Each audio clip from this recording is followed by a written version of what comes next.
In this video, I attempted a challenge where professional artists take on a children's colouring book. Kind of already dabbled in this when I turned Mikey from Monsters Inc. from a male character into a female one.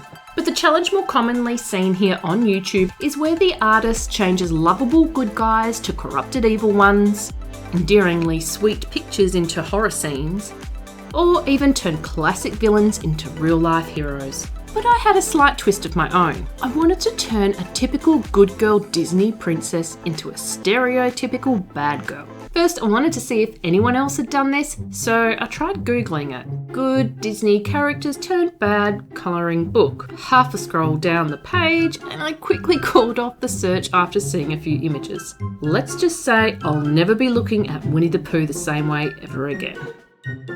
So yeah, this idea's definitely been done, but I'm keeping mine G-rated today. Now, the only problem with this professional artist versus colouring book challenge is I'm not really I was gonna say professional artist, but I know you, my viewers, will come for me. In the nicest way possible, of course. This sort of art is not something I typically do.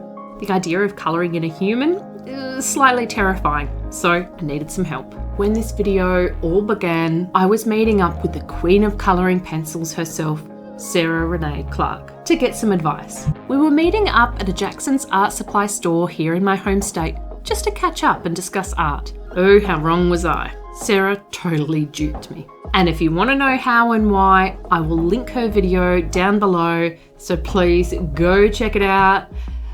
It's a doozy. No! Anyway, during our catch up and chat, Sarah gave me her top 5 tips for beginner pencil artists. Sarah's first piece of advice was to get some good quality paper, plus her recommendations on the best pencils to use. Back at home, I flicked through the one and only Disney book I own, and I settled on a classic good girl princess, Cinderella. She is the epitome of all that is pure, honest, and good about a Disney princess. Works hard, doesn't complain, nice to everyone, and of course is friends with the animals. So how do we turn this good girl bad? While I was thinking about it, the introduction to the movie Grease popped into my head. It's a little animation of the main character from the movie Sandy, and they portray her very much like Cinderella, dressed in blue, surrounded by woodland animals, combing her blonde hair. So I think, hey, in that movie, Sandy turns herself into a bad girl to win over her love, Danny. Not really a great example for young women, but the movie is 45 years old. Wow, 45 years. So I used her and the rest of the pink ladies to inspire my Cinderella transformation.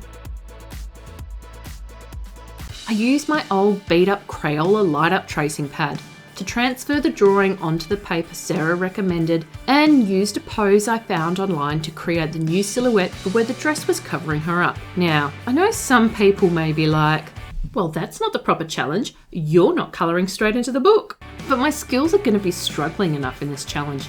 This kid's colouring book paper is terrible, and I need all the help I can get, so I'm using the good stuff. To turn Cinderella into Cindy, the newest member of the Pink Ladies, I gave her a skin-tight skirt, an off-the-shoulder top, turned her choker into a scarf, and glass slip-on pumps. Plus, I was aiming for Rizzo-styled short hair. Now, I started colouring this, and it all went a bit wrong, and I just wasn't happy with how the bad girl pose was looking. Plus, I'd started out the process by trying to colour the background, and it was looking so bad. So, remembering Sarah's top tip number 2, don't feel like you have to finish something just because you started it, I decided to abandon this page and go back to the drawing board. Now, this isn't technically what Sarah meant, but I'm applying this good advice to serve my own purpose, starting again, and I came up with this pose. I swapped out her skirt for high-waisted skin-tight pants and popped one hand on her hip, which resulted in a pose and look I was far happier with. The other reason I chose this pose is I drew this version off of a reference picture, so I was hoping I'd be able to use it for colouring in the highlights and shadows, whereas the last one, it was pretty much coming out of my head, and I'm too new to this to be predicting all the highlights and shadows, plus get the proportions and anatomy right. Spoiler, I still stuff it up, and it gets so much worse. Oh boy, does it get worse. Oh my god. Plus, as I speak, you can probably see me doing something that is completely incorrect. Well, there might be more than one thing, but I wonder if you can spot the mistake I'm making again and again. I will reveal later what it is, but comment down below if you think you know what I'm doing wrong. With Cindy's new outfit and look, I still want her to be recognisable as Cinderella if I can, so her outfit will remain blue. Even though I'm referencing an image, I can't really tell you what I'm doing here, as I didn't really know what I was doing myself. Even with the advice and tips from Sarah, plus watching some of her tutorials, I'm feeling completely and utterly lost in the process of colouring the clothing. So by this stage, I decided I was not going to be tackling a fully coloured pencil background. Well, not a standard pencil anyway, but you'll see what I do for the background later. But making this choice meant I felt less pressure not having to worry about the background, and instead I could focus on getting the details of Cindy right. Even though I wasn't feeling great about Cindy's outfit, I was determined not to start again. So I pushed on.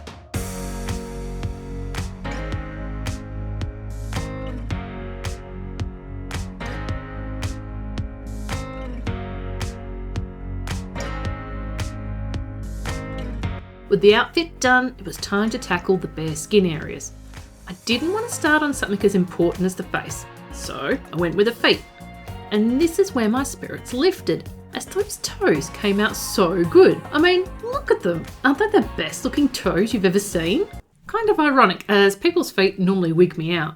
With my newfound confidence, I moved up to her arms, shoulders and bust. Trying to replicate the reference image to the best of my ability, I thought I was doing a great job. But in the process of trying to get all the details right, I was losing sight of my original vision. I didn't want to lose the essence of this picture being a version of the classic Cinderella in a cartoonised human form. But it's looking a bit realistic with harsh shadows and too many details. However, I wouldn't realise this until I did the face. Oh my, the face. I'm not going to show you the process of me doing the face. I'm just going to skip straight to it for a bit of shock value.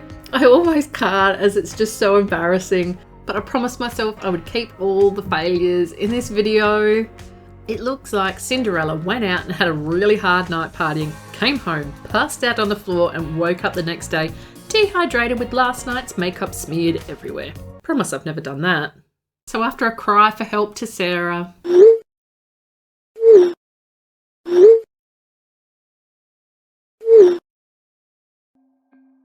I've decided to start over for the second time, which meant tracing the image again.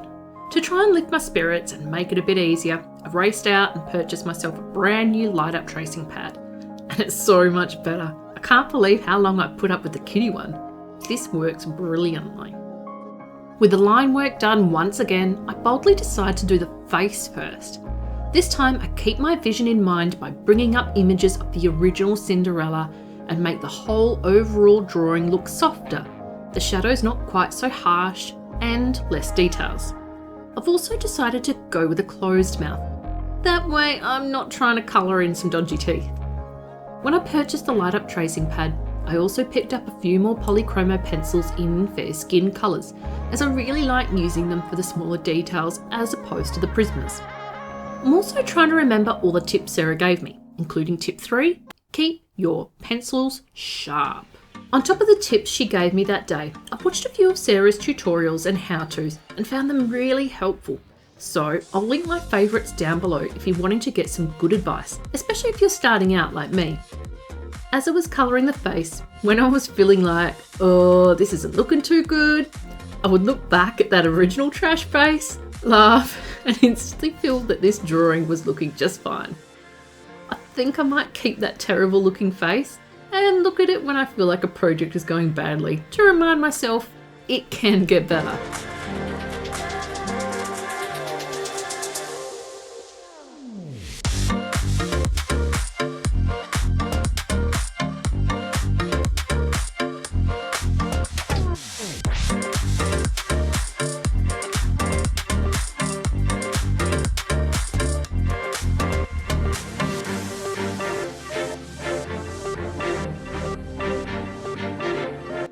As for the outfit this time round, I try to keep the blue truer to the original Cinderella and keep the top and pants the same shades of blue rather than the darker pants from my original version. Plus, with Cindy version 3, I'm not making the same mistake as I did in version 2. Know what it is yet?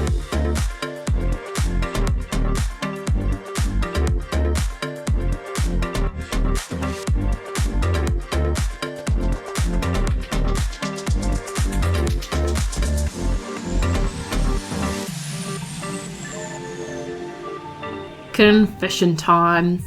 The mistake I was making in Cindy version 2 was I was using these Derwent Inktense pencils like you would a normal coloured pencil. When I started out using them, I didn't realise you're supposed to use water with them. Nowhere on the tin did it tell me that, and I missed the little pictures of the paintbrushes on the pencils themselves. So I started using them like an ordinary pencil, and I was a bit confused about the dark and murky looking colours. Then Sarah and all of you guys in the comments of my last video let me know that you can actually use a water brush or even an alcohol blender to activate them. Now for the background, I'm acting on Sarah's tip number 4. Don't be afraid to use other mediums with the coloured pencils, like alcohol markers or paint pens or watercolours. So I scrapped my original plan of using coloured card for the background, and I used these instead. My idea for this background is a version of the scene where Cinderella is outdoors and she's just been transformed by her fairy godmother from raggedy dress to the beautiful ball gown. But I want a view beyond the grass and trees to what lays beyond. To help me with the colour choices, I turn to my trusty colour cubes and pick out a darker colour palette that I hope will contrast with Cindy, plus give the feeling of nighttime. On some blank paper, I drew on some scenery type images, including some close-up trees and grass, a distant pine forest, some rolling hills, and a distant castle. Then, on the other side, I used the Derwent Inktense pencils to colour it, applied the water, and then started playing around with the pencils to create some different textures. I know some people might be horrified at how I'm using these and think it a waste, but I actually think it was a great way to learn how these work and how they react with the water, without the constraints of staying in the lines or trying to draw well with them. I'm just playing around and experimenting, and it's really fun.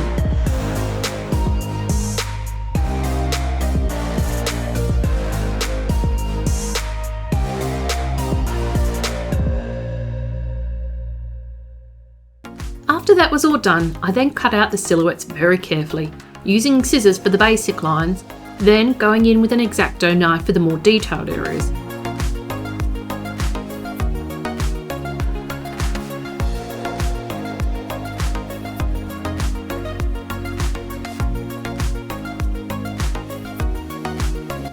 Once that's all done, it's time to assemble the whole thing.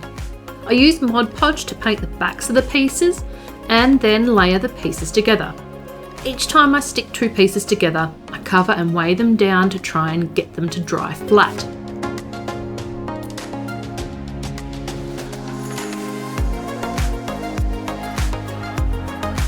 After joining all the background pieces, I carefully cut out Cindy and attach her on too. I also went back in with a white gel pen and a fine tip Posca to add some highlights, twinkling stars in the sky, and some lights in the castle windows. Once that was all dry, I realised the edges are really rough looking, so I cut out 2 pieces of blue cardstock to form a border and glue that on with a backing piece. And this is the final result. I'm actually so happy with how it came out. The background came together really well. I love the cutout silhouette effect. Of course, I can see all the places that I could have made improvements, like the sky was a bit too light towards the horizon, and maybe a dark green for the trees would have been better than the black as they give a kind of spooky vibe, but I don't care because the overall look came out awesome. And as for Cindy, to me she's still very recognisable as the original Cinderella. She may not be an extremely bad girl, but she's certainly not the original princess anymore. I'm chuffed with how I coloured her, but most of all, I'm feeling really good about the learning process of the whole thing. I definitely upskilled myself by having failures. Trash Cindy, you may look awful, but you're an important part of the learning process. And yes, I did use a lot of good quality supplies for this one simple picture. But as Sarah said in her top tip number 5, the only wasted supplies are the ones still sitting on your shelf unused, just waiting for you to be better at art. And I made her a promise that day that I would not let all the art supplies that she gifted me sit unused. Plus, the only way I can get better at using them is by using them, even for fun little weird projects like this. Anyway, I hope you enjoyed this video and I hope to see you next time.